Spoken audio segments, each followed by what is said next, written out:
Hello friends, स्वागत है आप सभी का कुमार क्लासेस की एक लेटेस्ट वीडियो में। आज हमको देखना है लेक्चर नंबर 6। तो हम अपनी एक्सरसाइज कर चुके थे, आधी कंप्लीट कर चुके थे, क्वेश्चन 10 तक कर चुके थे। आज हम 11 से शुरू करेंगे और 19 तक पूरी एक्सरसाइज कंप्लीट करेंगे। हम कर रहे थे एक्सरसाइज 10.2, ठीक है। तो 11 से शुरू करेंगे और 19 तक करेंगे, ठीक है। वीडियो के साथ बने रहिएगा क्योंकि आपको क्वेश्चंस में नए नए कॉन्सेप्ट देखने के लिए मिलेंगे, जिससे आपको बहुत अच्छा लगेगा क्वेश्चंस को करके। तो एंड तक वीडियो के साथ बने रहिएगा, स्किप मत कीजिएगा, ठीक है। और यदि कोई डाउट आता है तो कमेंट सेक्शन में लिख दीजिएगा।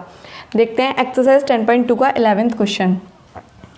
10.2 का 11 क्वेश्चन तो साइड में आपको शो हो रहा होगा। 11th क्वेश्चन तो पढ़िए, वो क्या कह रहा है कि दर्शाइए, प्रूव कीजिए कि सदिश 2 vector 2i cap minus 3j cap plus 4k cap और minus 4i cap plus 6j cap minus 8k cap क्या है, संरेख हैं। क्वेश्चन नंबर 6 क्या कह रहा है, वेक्टर लिख लेते हैं यहाँ पे।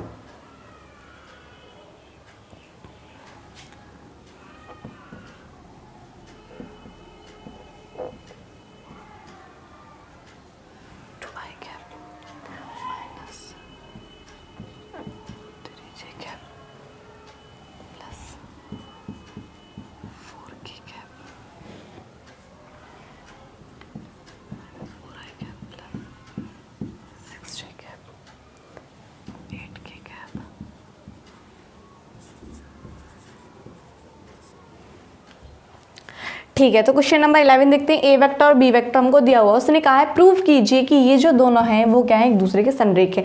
और हमने थ्योरी में पढ़ा था कि जब एक दूसरे के संरेख होते हैं, मान लीजिए कि ए वेक्टर है कोई और ये किसी अन्य वेक्टर बी वेक्टर के संरेख है, कोई एक बी वेक्टर है, अदर है कोई एक बी वेक्टर है, उसके क्या है, ये संरेख है। तो बी वेक्टर किसके इक्वल होगा, यदि ये इसके संरेख है तो जो बी वेक्टर है वो किसके इक्वल होगा, लैम्बडा ऑफ ए वेक्टर। यानी कि लैम्बडा उसमें क्या हो सकता है, कोई भी रियल नंबर हो सकता है, ठीक है। मतलब कि कुछ इस प्रकार की फॉर्म हमको यहाँ पे बनानी है, ठीक है। तो बी वेक्टर लेते हैं हम। हमको क्या पता चल रहा है कि ये इसका क्या है, दुगना है, लेकिन जो साइन है 2 2 4, 3 2 6, 4 2 8, क्या पता चल रहा है कि ये क्या है, दुगना है। लेकिन जो साइन है यहाँ पे प्लस है, यहाँ पे माइनस है, यहाँ पे माइनस है, यहाँ पे प्लस है, यहाँ पे प्लस है, माइनस है। यानी कि जो साइन है वो क्या हो रहे हैं, चेंज हो रहे हैं। साइन क्या है, बदल रहे हैं, ठीक है। जो साइन इसके हैं वो इसके विपरीत साइन है, यानी कि कहीं ना कहीं माइनस से मल्टीप्लाई हुई है। तो क्वेश्चन तो आपको समझ में आ गया होगा। तो बी वेक्टर बराबर minus 4i cap plus 6j cap minus 8k cap, ठीक है। तो यहाँ से बी वेक्टर बराबर हम क्या लिख सकते हैं, अगर हम यहाँ से -2 कॉमन ले लें तो क्या हो जाएगा, 2i cap plus 3j cap, 3 नहीं, ये क्या हो जाएगा, प्लस माइनस ये आ जाएगा minus j cap plus 4k cap, ठीक है। अब ये वाली चीज़ क्या है हमारी, ये वाली चीज़ है हमारी ए वेक्टर, यानी कि बी वेक्टर बराबर -2a वेक्टर। यानी कि यहाँ पे लैम्बडा का काम कौन कर रहा है, -2, जो कि क्या है, एक रियल नंबर है, ठीक है। बात क्लियर। यानी कि हम यहाँ से बोल सकते हैं कि A vector is equals to lambda of B vector बराबर लैम्बडा ऑफ ए वेक्टर, ठीक है। यानी कि हम यहाँ से बोल सकते हैं हैंस प्रूव्ड, जो है ये क्या है, एक दूसरे के संरेख हैं, ठीक है। वो आपको समझ में आ गया होगा कि ये संरेख क्यों है। हमने थ्योरी में बहुत अच्छे से एक्सप्लेनेशन की थी कि ऐसा क्यों होता है, ठीक है। और यहाँ से हमने क्या कर दिया, सीधा अप्लाई कर दिया, ठीक है। अब हम देखते हैं क्वेश्चन नंबर 12। तो साइड में देखिए क्वेश्चन नंबर 12 देखिए, उसने कहा है कि सदिश i cap plus 2j cap, i cap plus 2j cap plus 3k cap, इसके क्या करने, दिक कोसाइन ज्ञात करने। मान लीजिए कि ए वेक्टर बराबर क्या है, i cap plus 2j cap plus 3k cap. हमको क्या करना है, इसके दिक कोसाइन ज्ञात करने। क्वेश्चन आपको दिख रहा होगा कि क्या करना है, ठीक है। इसके क्या करने, दिक कोसाइन ज्ञात करने। तो दिक कोसाइन ज्ञात करने के लिए हम क्या करते हैं, सबसे पहले हम क्या करते हैं, इसका मात्रक सदिश निकालेंगे। ये चीज़ आपको मैंने थ्योरी में पढ़ाई थी, ठीक है। दिक कोसाइन क्या होते हैं, सारी चीज़ें मैंने बताई थी। LMN होते हैं, cos alpha cos beta cos gamma के रूप में होते हैं, ठीक है, बताया था। तो दिक कोसाइन ज्ञात करने के लिए हम क्या करेंगे, सबसे पहले क्या करेंगे, इसका मात्रक सदिश निकालेंगे और उसके जो एक्स वाई जेड होंगे उनको क्या बोलेंगे हम, दिक् कोसाइन। तो सबसे पहले क्या करते हैं, इसका मात्रक सदिश निकालते हैं, यानी कि ए कैप निकालते हैं। अब ए कैप किसके बराबर होता है, ए कैप बराबर होता है A vector upon modulus of A vector. ठीक है, तो मॉडुलस ऑफ ए वेक्टर कितना होता है, मॉडुलस ऑफ ए वेक्टर देखें तो क्या होगा, मॉडुलस ऑफ ए वेक्टर होगा x square plus y square plus z square. X क्या है यहाँ पे 1, तो 1 का स्क्वायर क्या हो जाएगा 1 प्लस वाई स्क्वायर, वाई क्या है यहाँ पे 2, 2 का स्क्वायर क्या हो जाएगा 4, x square plus y square plus z square, z क्या है यहाँ पे 3 और 3 का स्क्वायर करेंगे तो क्या हो जाएगा 9, यानी कि ये क्या हो जाएगा √14, यानी कि A vector modulus of A vector क्या आ गया √14। इसके आगे करते हैं, यहाँ से जब हम सॉल्व करेंगे तो क्या हो जाएगा I cap plus 2j cap plus 3k cap upon √14। ठीक है, और जब हम इसको आगे सॉल्व करेंगे तो क्या हो जाएगा 1 upon √14 I cap plus 2 upon √14 j cap plus 3 upon √14 k cap. ठीक है, क्लियर। तो ये क्या हो गया ए वेक्टर, और हम यहाँ से सीधे सीधे लिख सकते हैं कि जो डायरेक्शंस कोसाइन दिक् कोसाइन होंगी वो क्या होंगी 1 अपॉन √14, यानी कि इसके जो हम वेक्टर निकाल रहे हैं, यूनिक वेक्टर निकाल रहे हैं, यूनिट वेक्टर निकाल रहे हैं, मात्रक सदिश निकाल रहे हैं, उसके जो एक्स वाई जेड होंगे वही क्या होंगे LMN। ठीक है,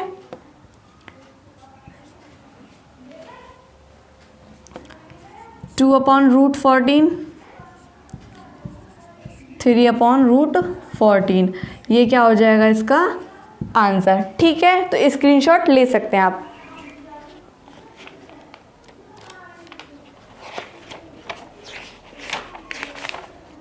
थर्टीन आपको साइड में शो हो रहा होगा, तो पढ़िए क्या कह रहा है क्वेश्चन नंबर। क्वेश्चन नंबर कह रहा है कि पॉइंट ए, एक पॉइंट ए दिया है और एक पॉइंट हमको बी दिया है। ठीक है, इसके कोऑर्डिनेट क्या है, इसके कोऑर्डिनेट क्या है। तो आपको एक चीज़ पता होनी चाहिए, कोऑर्डिनेट को कभी भी इससे रिप्रेजेंट नहीं करते, हमेशा इससे रिप्रेजेंट करते हैं 3 इक्वल्स के द्वारा, क्योंकि it is not exact, it is location. ठीक है, लोकेशन बता रहा है, एग्जैक्ट नहीं है। ठीक है, तो ये चीज़ आपको याद रखनी है। ठीक है, आगे देखो, इसके कोऑर्डिनेट क्या है 1 2 -3, 1 2 -3, और इसके कोऑर्डिनेट क्या है -1 -2 और 1, -1 -2 और 1। क्या कह रहा है क्वेश्चन, आगे पढ़िए कि बिंदु ए और बिंदु बी को मिलाने वाले इन दोनों को, एक 2 पॉइंट्स हैं, इनको एक रेखा के द्वारा मिलाया जा रहा है, एक वेक्टर बोलेंगे यहाँ पे। ठीक है, ए से बी की तरफ, ए से बी की तरफ दिष्ट सदिश की दिक् कोसाइन ज्ञात करनी है। अब दिक् कोसाइन तो आपको ज्ञात करनी आती है, दिक् कोसाइन के लिए क्या करना है, हमें उसका मात्रक सदिश निकालना है, लेकिन सबसे पहले हमें सदिश ही निकालना होगा। यहाँ पे क्या दिया उसने, ए से बी की तरफ, यानी कि ए से बी की तरफ, यानी कि बी क्या हुआ फाइनल पॉइंट और ये क्या हुआ इनिशियल पॉइंट, यानी कि प्रारंभिक बिंदु। ठीक है, और ये क्या हुआ अंतिम बिंदु। तो करते क्या है, final point minus initial point. तो ए बी वेक्टर निकालेंगे तो क्या करेंगे, final point minus initial point. तो फाइनल पॉइंट क्या है बी, बी से क्या करना है ए को माइनस करना है। ठीक है, तो -1 -1 -1 से -1 -1 आई कैप प्लस -2 जे कैप प्लस 1 1 माइनस और -3 क्या हो जाएगा +3, 1 + 3 k कैप।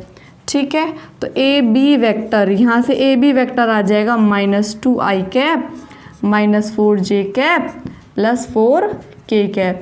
ये क्या आ गया हमारा ए बी वेक्टर। अब हमें क्या करना है, इसकी दिक् कोसाइन ज्ञात करनी है। तो दिक् कोसाइन ज्ञात करने के लिए हमें क्या करना पड़ेगा, ए बी कैप निकालना पड़ेगा, और ए बी कैप निकालने के लिए हमें क्या करना पड़ेगा, इसका क्या निकालना पड़ेगा मॉडुलस।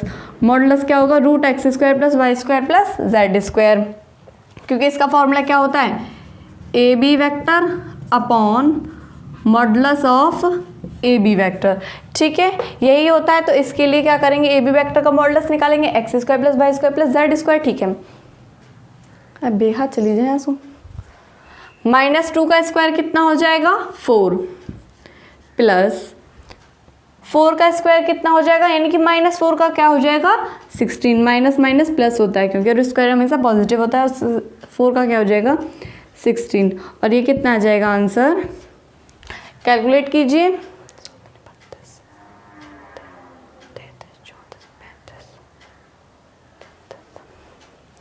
√36 यानी कि 6।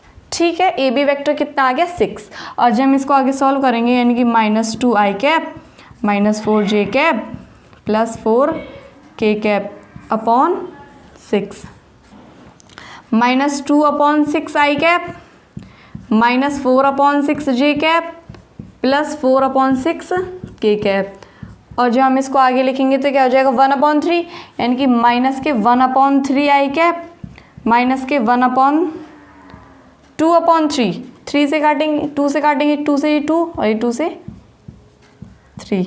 ठीक है, यानी कि 2/3j कैप और 2/3k कैप, और जब हम यहाँ से डायरेक्शंस कोसाइन लिखेंगे तो वो क्या हो जाएंगे -1/√3। अब हमको फॉर्म हमेशा कैसी दी होती है पॉजिटिव, तो इसे क्या करेंगे -2/√3 लिखेंगे। ठीक है, क्योंकि यहाँ पे क्या है प्लस, इसको ऐसे भी तो लिख सकते हैं प्लस -2/√3 2/3j कैप। ठीक है, 2/3 आएगा 3, माई मिस्टेक, 3 और 2/3, ये क्या हो जाएगा इसका आंसर। तो एक चीज़ आपको याद रखनी है कि जो हम वो निकालते हैं दिक कोसाइन निकालते हैं, वो कैसे निकालते हैं दिक कोसाइन को हमेशा मात्रक सदिश के जो x y z होते हैं उन्हें मानते हैं दिक कोसाइन। अब हम करते हैं क्वेश्चन नंबर 14। सदिश i cap plus j cap plus k cap, i cap plus j cap plus k cap, मान लीजिए कि ये कोई एक वेक्टर है ए वेक्टर, कह दो आई कैप जे कैप के कैप। तो इसने कहा है कि ओ एक्स ओ वाई और ओ जेड के साथ जो कोण बनाता है वो क्या है बराबर है। तो सबसे पहले O X O Y O Z, O X O Y O Z यानी कि एक्स एक्सिस वाई एक्सिस और जेड एक्सिस के साथ बने कोण क्या होते हैं, क्या पढ़ा था हमने थ्योरी में, ऑब्वियस सी बात है अल्फा बीटा गामा होते हैं। और हमें इनमें क्या पता है कि जो कॉस अल्फा होता है, कॉस बीटा होता है और कॉस गामा होता है वो क्या होती हैं डायरेक्शंस कोसाइन होती हैं। तो हम क्या करें इनकी डायरेक्शंस कोसाइन निकाल लें सबसे पहले। ठीक है, तो निकालते हैं डायरेक्शंस कोसाइन निकालते हैं। डायरेक्शन कोसाइन निकालने के लिए क्या करना होगा हमें, सबसे पहले क्या निकालना होगा मॉडुलस ऑफ ए वेक्टर। तो ए वेक्टर क्या हो जाएगा 1 + 1 + 1, तो क्या हो जाएगा √3। ओके, आगे ए कैप निकालेंगे तो क्या हो जाएगा A vector upon modulus of A vector,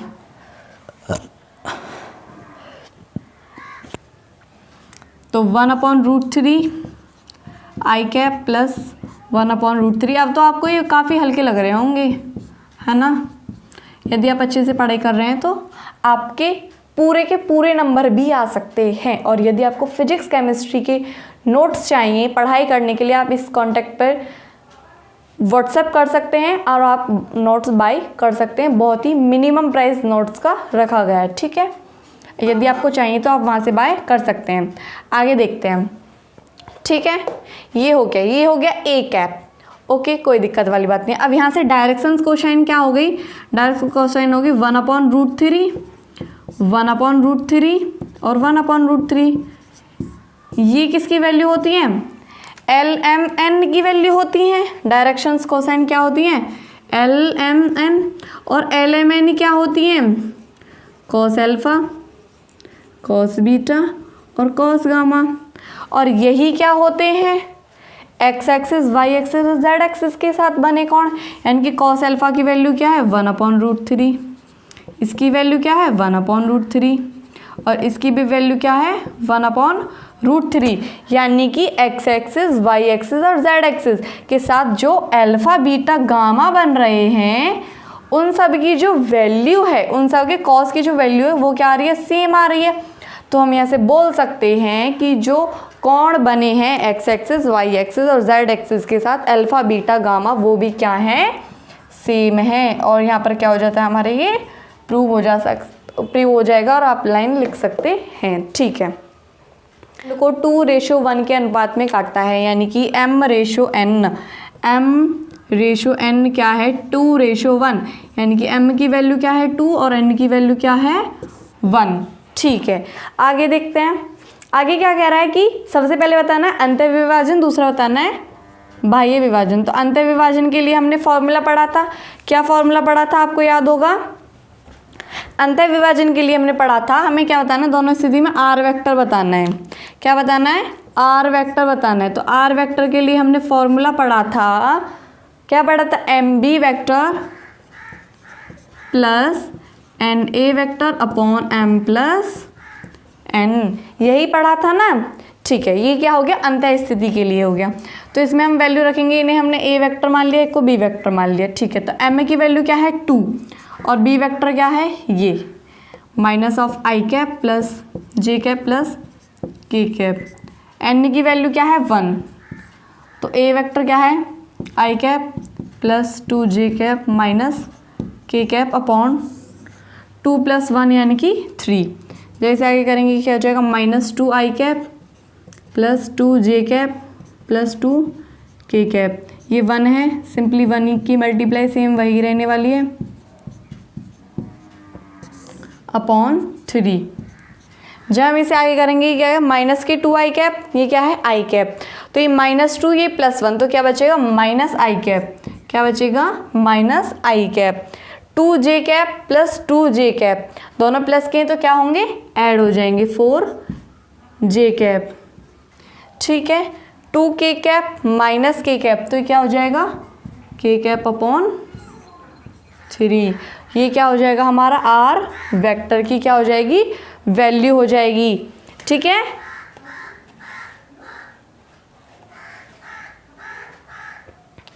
और इसको हम थोड़ा सा आगे और सिंप्लीफाई कर लिख सकते हैं कि माइनस के 1/3 1/3 i cap plus 4/3 j cap plus 1/3 k cap, ये क्या हो जाएगा हमारा आंसर। ठीक है, तो स्क्रीनशॉट ले लीजिए। क्वेश्चन हटा देते हैं और क्या करते हैं? बाह्य विभाजन करते हैं। बाह्य विभाजन के लिए सूत्र क्या पढ़ा था आपने? आर वेक्टर बराबर क्या होता है? क्या पढ़ा था सूत्र? मैंने आपको प्रूव कराया था। क्या पढ़ाया था? mb vector minus na vector, mb vector minus na vector upon m minus n, यही बताया था ना। तो इसको जब हम करेंगे तो क्या हो जाएगा? ये mb वेक्टर तो सेम यही आने वाला है, यहाँ से देखिए mb वेक्टर यही होगा हमारा mb वेक्टर, यानी कि ये वाली वैल्यू से डायरेक्ट पुट कर देते हैं हम। माइनस के 2i cap plus 2j cap plus 2k cap, अब हमें माइनस लगा लेते हैं और na वेक्टर की वैल्यू पुट कर देते हैं, ये वाली, यानी कि ये वाली, माइनस साइन रखेंगे अपना, तो क्या हो जाएगा? i cap plus 2j cap minus of k cap. ठीक है, अपॉन m माइनस n, यानी कि 2 - 1 क्या हो जाएगा? 1 का कोई इफेक्ट नहीं पड़ने वाला, तो -2i cap plus 2j cap plus 2k cap minus of i cap minus of 2j cap plus k cap upon की तो ज़रूरत ही नहीं है, वो हमको 1 है नीचे। ठीक है, आर वेक्टर निकाल रहे हैं हम, ये बाह्य के लिए निकाल रहे हैं, तो -2i cap minus i cap क्या हो जाएगा? माइनस के 3i कैप प्लस 2 माइनस 2 क्या हो जाएंगे? कैंसिल आउट हो जाएंगे। ठीक है, और ये क्या हो जाएगा? 2k कैप और plus k cap 3k cap, और ये क्या हो जाएगा आपका आंसर। ठीक है, तो कुछ नहीं करना, सिर्फ फॉर्मूला हमको पुट करना। अब उसने कहा है कोई दो पॉइंट्स हैं p और q, उनको मिलाने वाले सदिश का मध्य बिंदु ज्ञात कीजिए। यानी कि एक प्रकार से क्या दे दिया उसने हमें? m/n दे दिया। क्या दे दिया? m/n दे दिया। और क्या दे दिया? m/n क्या है? 1/1, यानी कि m बराबर क्या है? n के, यानी कि और किसके बराबर हैं दोनों? 1 के बोल सकते हैं, कोई दिक्कत वाली बात नहीं। और इसमें हम सीधा फॉर्मूला लगाते हैं a vector plus b vector upon इसके लिए सीधा फॉर्मूला लगा देते हैं हम, A vector plus B vector upon 2, क्योंकि आप देख लीजिए M B vector plus N B vector upon M plus N क्या हो जाएगा 1 + 1 यानी कि 2, और एम और एन की इनमें मल्टीप्लाई करेंगे तो 1 की मल्टीप्लाई तो सिंपल यही रहने वाली है। तो यहाँ से हम ए वेक्टर लिख लेते हैं, पहले ए वेक्टर क्या है और बी वेक्टर क्या दिया हुआ है। देखिए क्वेश्चन में क्या दिया हुआ है, पॉइंट्स दिए हुए हैं, तो यहाँ से हम ए वेक्टर निकालेंगे तो क्या हो जाएगा 2i कैप प्लस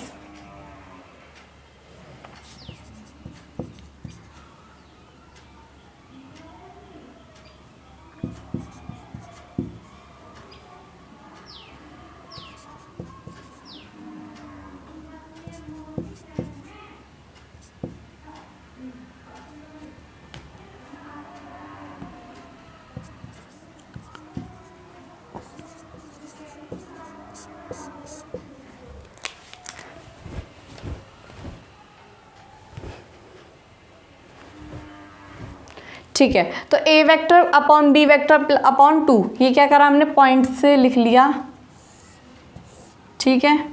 तो यहाँ पे हम फॉर्मूला लगाएंगे तो क्या हो जाएगा 2i cap plus 3j cap plus 4k cap plus 4i cap plus j cap minus 2k cap upon 2 + 4 6 3 + 1 4j cap 4 - 2 2 upon 2, और जब हम इसको क्या करेंगे ये क्या हो जाएगा 3i cap plus 2j cap plus k cap, ये क्या हो जाएगी हमारी सिंपली वैल्यू हो जाएगी। अब आप क्वेश्चन नंबर 18 देखिए, जिसमें आपको आएगा रेक्टेंगल फॉर्मूला से आप देखेंगे फिगर आपको दिख रहा होगा कि ए बी वेक्टर बराबर है a B vector plus B C vector, a B vector plus B C vector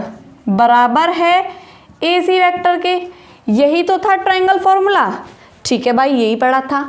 अब हमें क्या दिया उसने, फर्स्ट पॉइंट में दिया है सी ए, तो सी ए सी को अगर हम सी ए में चेंज करेंगे तो minus of C A vector लिख सकते हैं, बिल्कुल लिख सकते हैं, यानी कि A B vector plus B C vector बराबर minus of C A vector, और जब हम इसको इधर लेके आएंगे तो क्या हो जाएगा a B vector plus B C vector plus c A vector is equals to 0, यानी कि जो फर्स्ट पॉइंट है वो क्या है हमारा, ठीक है। अब क्वेश्चन नंबर 2 देखते हैं। क्वेश्चन नंबर 2 मतलब क्वेश्चन नंबर 2 नहीं, ऑप्शन नंबर 2, ये हो गया ऑप्शन नंबर 1। अब ऑप्शन नंबर 2 को हम देखें कि A B vector plus B C vector, और जहाँ हम इसको ए सी को ऐसे ही ले आएंगे तो ये क्या हो जाएगा minus of a c vector is equals to 0, यानी कि ऑप्शन नंबर 2 भी ठीक है, कोई दिक्कत वाली बात नहीं है। आगे नेक्स्ट चेक करते हैं, a B vector plus B C vector minus of C A vector, ऐसा कहीं हो रहा है, यहाँ पे तो प्लस हो रहा है, यानी कि ये शायद गलत हो सकता है, क्या हो सकता है ये शायद गलत हो सकता है। तो क्या करें हम पहले क्वेश्चन 4th पॉइंट चेक कर लेते हैं, 4th पॉइंट चेक करेंगे तो क्या हो जाएगा, जब 4th पॉइंट चेक करेंगे यानी कि जो बी सी वेक्टर है उसको चेंज कर दिया सी बी वेक्टर में, यानी कि बी सी वेक्टर को हम क्या लिख सकते हैं minus of c b vector लिख सकते हैं ना, minus of c b vector, और जहाँ हम इसको देखेंगे तो ये क्या हो जाएगा इस वाली इक्वेशन में यदि हम रखते हैं तो a B vector b C vector को क्या लिख दें minus of c b vector, minus of c b vector plus c A vector is equals to 0, यानी कि ऑप्शन नंबर 4 भी क्या है ठीक है, यानी कि कौन सा गलत है हमारा ऑप्शन नंबर 3, ठीक है, क्योंकि यहाँ पे माइनस नहीं हो सकता। क्लियर। अब हम देखते हैं क्वेश्चन नंबर 19। क्वेश्चन नंबर 19 देखिए कि यदि ए वेक्टर और बी वेक्टर दो संरेख सदिश हैं, यानी कि जो ए वेक्टर है वो बी वेक्टर के क्या है पैरेलल है, एक प्रकार से हम बोल सकते हैं कि क्या है पैरेलल है, ठीक है। तो निम्नलिखित में से कौन सा गलत है, कौन सा सही नहीं है वो बताना है, इनके कौन सा गलत है। तो सबसे पहले हमने क्या पढ़ा था, बी वेक्टर बराबर होगा लैम्डा ऑफ ए वेक्टर के, जो कि क्या है फर्स्ट ऑप्शन, यानी कि फर्स्ट तो सही है। अब हम देखते हैं दूसरा क्या दिया उसने, ए वेक्टर बराबर प्लस माइनस बी वेक्टर। तो लैम्बडा बराबर प्लस माइनस 1 भी तो हो सकता है, लैम्बडा बराबर प्लस माइनस 1 भी तो हो सकता है, यानी कि ये भी हमारा क्या है, ठीक है। अब हम देखते हैं सी। अब आप सोचेंगे कि हम कैसे करेंगे, ये तो आपको सिंपली पता था। तीसरा, ए वेक्टर और बी वेक्टर के क्रमागत घटक समानुपाती नहीं होते, तो ये जो चीज़ है ये क्या है, गलत है, ठीक है। लेकिन आपको कैसे पता चलेगा, तो आप क्या करना, डी ऑप्शन चेक कर लेना पहले एक बार। डी ऑप्शन में क्या दिया हुआ है, दोनों सदिशों ए वेक्टर तथा बी वेक्टर की दिशा समान है परंतु परिणाम भिन्न भिन्न है। तो ऐसा तो हो सकता है कि ये ए वेक्टर है, ये बी वेक्टर है, दोनों का परिणाम क्या है, भिन्न भिन्न है, लेकिन दोनों की दिशा क्या है, सेम है, यानी कि जो डी ऑप्शन है वो ठीक है और जो सी ऑप्शन है वो गलत है। और यदि आपको वीडियो अच्छी लगी है तो वीडियो को लाइक करें, कमेंट करें और शेयर करें। Thank you so much.